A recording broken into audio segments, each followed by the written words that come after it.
खुशी का है असर। शम्मी कपूर हिंदी सिने जगत को वो नाम है जिनके जिक्र के बिना फिल्म इंडस्ट्री का परिचय अधूरा है। लड़की ने जबरदस्ती मेरे कमरे में घुसकर मेरी इज्जत लूटी। अलग अंदाज से गर्दन को झटक के उनके डांस मूव्स की वजह से ही उन्हें इंडियन एल्विस प्रेस्ले कहा जाने लगा था।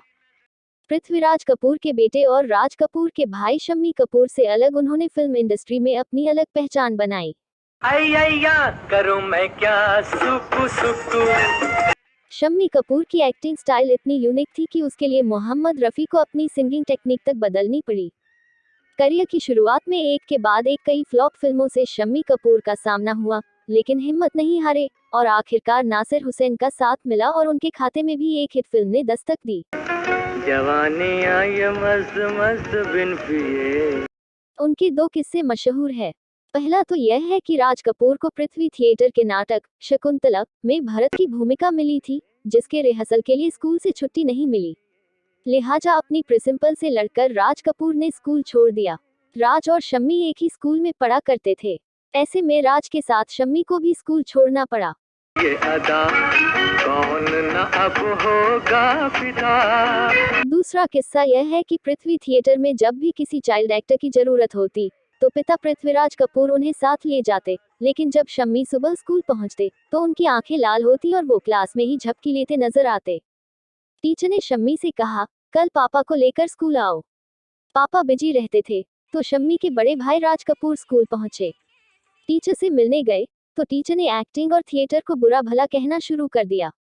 राज कपूर ने कहा कि जिस स्कूल में कला की इज्जत नहीं, वहां उनका भाई नहीं पढ़ेगा। उसके बाद शम्मी कपूर का एडमिशन दूसरे स्कूल में करवाया। स्कूल ही नहीं, कॉलेज भी शम्मी ने छोड़ दिया। मामला यह है कि एक दिन शम्मी ने घर ने आकर पिता पृथ्वीराज कपूर से कहा कि उनका मन पढ़ाई में नहीं लगता। पिताजी ने भी तुरंत शम्मी से कह दिया कि कोई नहीं पुत्र, कल से थिएटर ज्वाइन कर लो। बता दे कि थिएटर में काम करने की उन्हें 50 रुपये पगार मिलती थी। शम्मी ने एक मजदूर की तरह पापा के थिएटर में काम किया था और उनके पिता ने भी कभी उन्हें स्टार किड वाली लॉन्चिंग नहीं दी थी, क्योंकि शम्मी का फिल्मी करियर बतौर बाल कलाकार शुरू हुआ था और इस दौरान उन्हें महीने के केवल 150 रुपये ही मिलते थे। शम्मी की कई लड़कियां दोस्त थीं और इस बारे में उनके घरवाले भी अच्छी तरह जानते थे। एक समय था जब उन्होंने विदेश की एक बेली डांसर को डेट किया था, लेकिन थोड़े समय बाद ही दोनों का ब्रेकअप हो गया। अभिनेत्री नूतन उनकी चाइल्डहुड गर्लफ्रेंड थी। दोनों ने साल 1953 में आई फिल्म लैला मजनू में एक साथ काम किया था।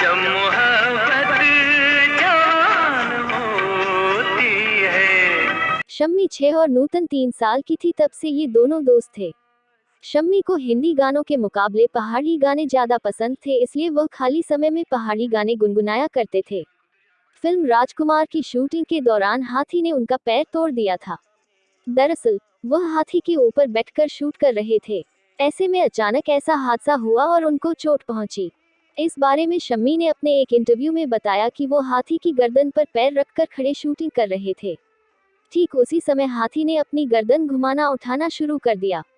उसकी चपेट में शम्मी का पांव आ गया और उसने उसे तोड़ मरोड़ दिया।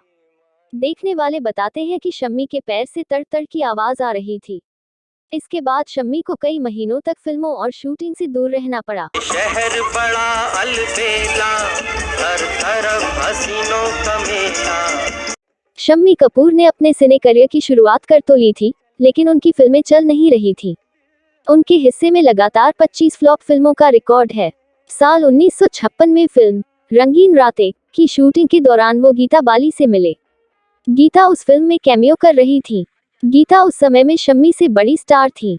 शम्मी को गीता से प्यार हो गया।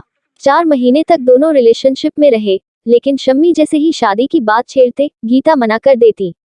ऐसे ही एक बार शम्मी गीता से शादी की बात कर रहे थे। आधी रात का समय था। गीता ने हाँ कर दी, लेकिन शर्त रख दी कि शादी होगी तो अभी होगी वरना नहीं होगी। शम्मी चौंके, लेकिन शादी तो करनी थी। फटाफट मंदिर पहुंचे, पंडित को बुलाया गया। बाकी सब तो हो गया, लेकिन सिंदूर नहीं था। ऐसे में गीता ने अपनी लिपस्टिक निकाली और शम्मी से उसे उनकी मांग भरने को कहा। शम्मी ने भी आव देखा ना ताव, लिपस्टिक से ही मांग भर दी।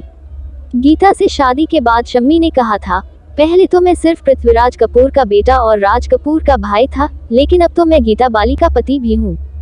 शम्मी कपूर के करियर की नाव के खेवनहार बने फिल्म मेकर नासिर हुसैन। नासिर हुसैन की शम्मी को अपनी फिल्म में लेने की कोई इच्छा नहीं थी, लेकिन शशधर मुखर्जी के कहने पर उन्होंने शम्मी को लेकर एक फिल्म बनाई। फिल्म थी तुमसा नहीं देखा। इस फिल्म ने न सिर्फ ताबड़तोड़ कमाई की, बल्कि शम्मी कपूर को स्टार बना दिया। उसके बाद शम्मी ने नासिर हुसैन के साथ कई फिल्में की और सब सुपरहिट रहीं। साल 1971 में आई उनकी फिल्म अंदाज लीड रोल में उनकी आखिरी फिल्म थी। उसे दो जो जान दे दे जान। उसके बाद उन्होंने फिल्मों में कैरेक्टर रोल्स करने शुरू किए।